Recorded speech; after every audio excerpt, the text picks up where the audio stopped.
terima. Nah, kalau saya boleh jujur, yang saya ketahui, rumah yang dulu ditempatin di Bogor itu memang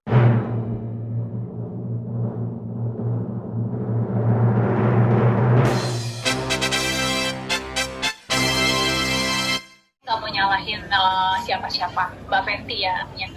Mbak Fenty waktu itu sempat komunikasi baik sama saya. Saya bilang juga sama beliau gitu kan, kalau misalnya saya berharap Mbak Fenty bisa mengingatkan Mas Kiwil gitu, karena kan dia istrinya Mas Kiwil yang sekarang, bahwa wajib nafkah untuk anak-anak itu harus wajib gitu.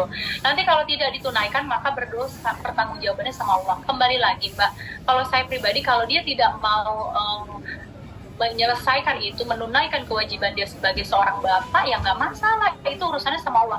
Seingat saya ada beberapa bulan lalu Mbak Fenty itu transfer ke Rifki sebesar 500.000, udah selanjutnya nggak pernah lagi. Saya sih berharap paling nggak, kalau mampunya berapa Mas Kiwil gitu ya, untuk anak-anak, untuk kasih, paling nggak ngebiayain sekolah, tapi kasih jajan. Kan anak-anak tuh setiap hari kan lomba ya kan, keluar kayak Rifki kuliah, butuh bensin, jajan, pulsa, saya paling nggak kasih lah minimal 1 bulan tuh 2 juta buat Rifki ya, buat operasional. Secara kan untuk semesterannya udah ayah sambungnya yang bayarin, udah biayain kan.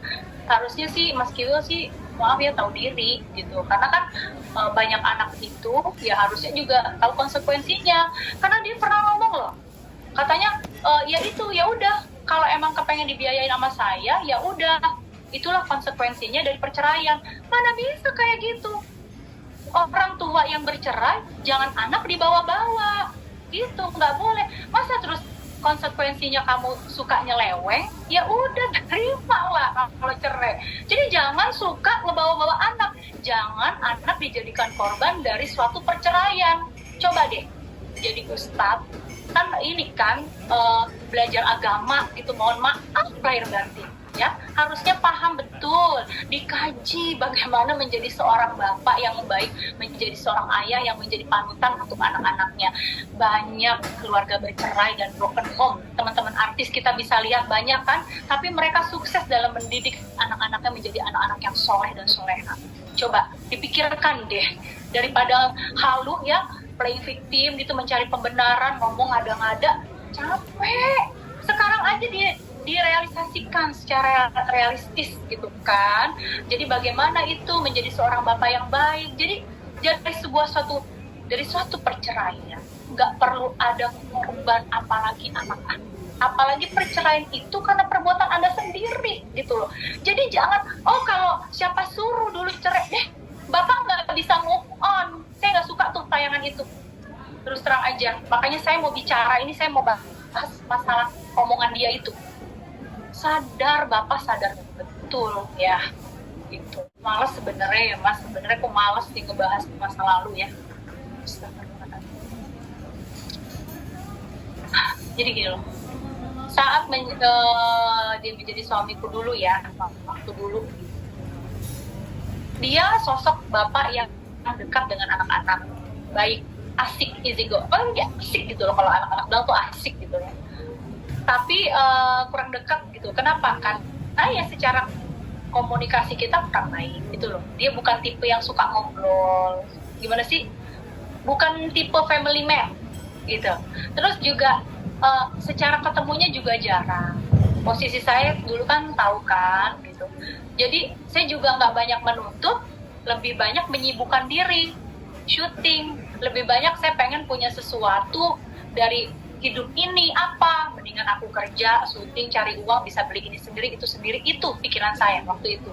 Jadi nggak perlu ada kecemburuan sosial. Pada saat itu saya nggak perlu mengharapkan apa yang dikasih ke Mbak Rohimah juga harus saya terima.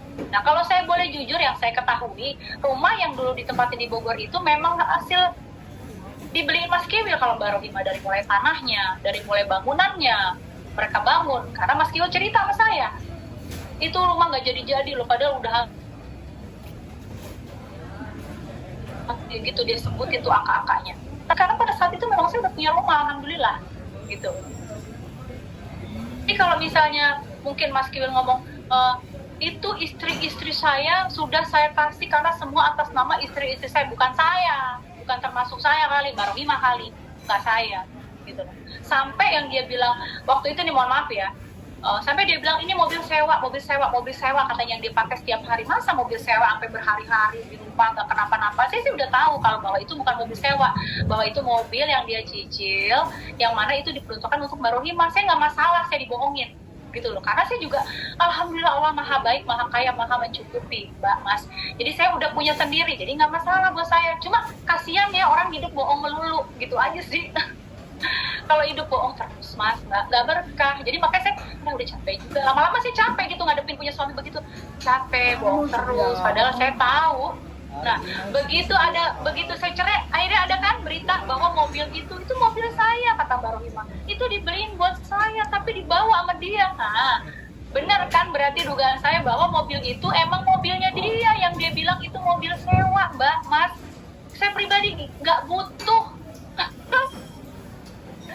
Nggak butuh, orang saya juga udah punya sendiri. Allah kasih rezeki ke tangan saya sendiri, apa anak-anak bisa beli sendiri. Jadi nggak usah mempermasalahkan yang itu, gitu loh.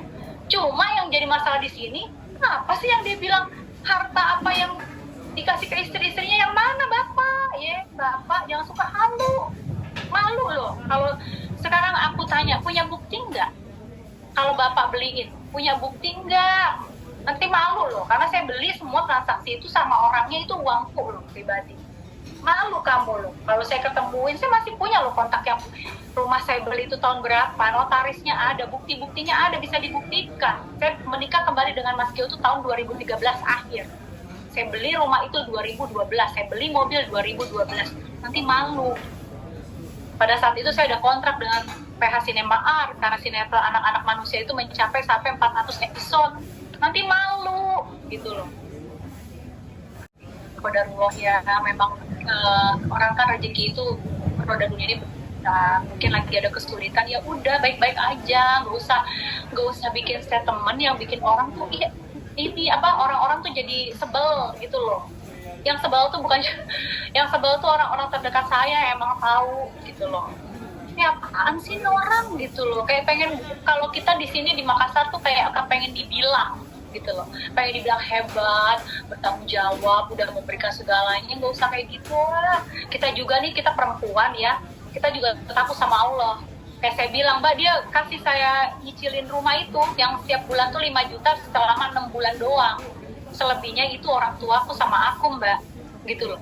Jadi jangan, aku juga nggak mau ngilangin apa yang orang udah keluarin, udah kasih buat saya gitu. Tapi juga jangan seolah-olah menyamaratakan, pukul bersih bahwa oh itu semua dari aku. Deh elah, capek deh kalau misalnya kita menyesali, itu nanti jadi kufur nikmat. Nggak boleh, karena kan ada kebaikan juga yang saya rasakan. Saya punya anak-anak, Masya Allah, yang lucu-lucu, yang sangat saya sayangi.